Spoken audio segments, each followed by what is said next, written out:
I'm Katerina Agostino. The black box was invented in 1953. It was Dr. David Warren, who was a research scientist at the Aeronautical Research Lab at Fisherman's Bend, Melbourne, and he was the inventor. It was in the mid-1950s when Dr. David Warren was involved in an accident investigation which was related to a mysterious crash of the world's first jet-powered commercial aircraft that was called the Comet. And it was here that he thought, it would have been really useful if there'd been a recording of what had happened immediately prior to the crash.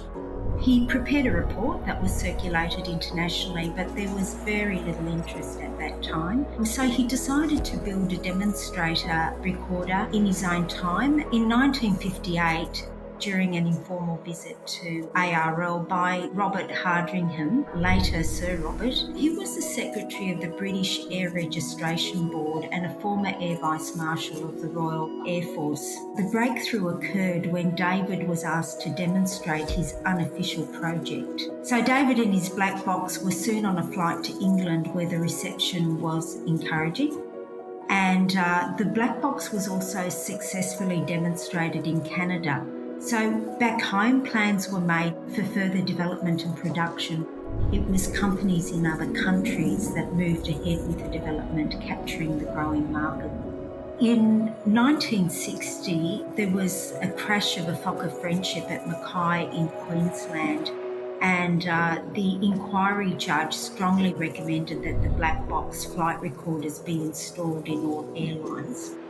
So Australia became the first country in the world to make cockpit voice recordings compulsory.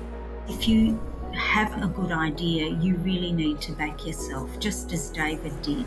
He didn't give up when support for his idea wasn't forthcoming. David's idea of a black box really came to life when his conceptual work was turned into a prototype that he could demonstrate.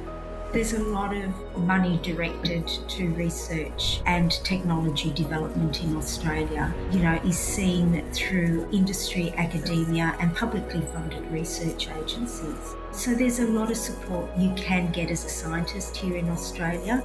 If you're passionate about the future, you value professionalism, then, Australia is a great place to come and work as a scientist or an engineer.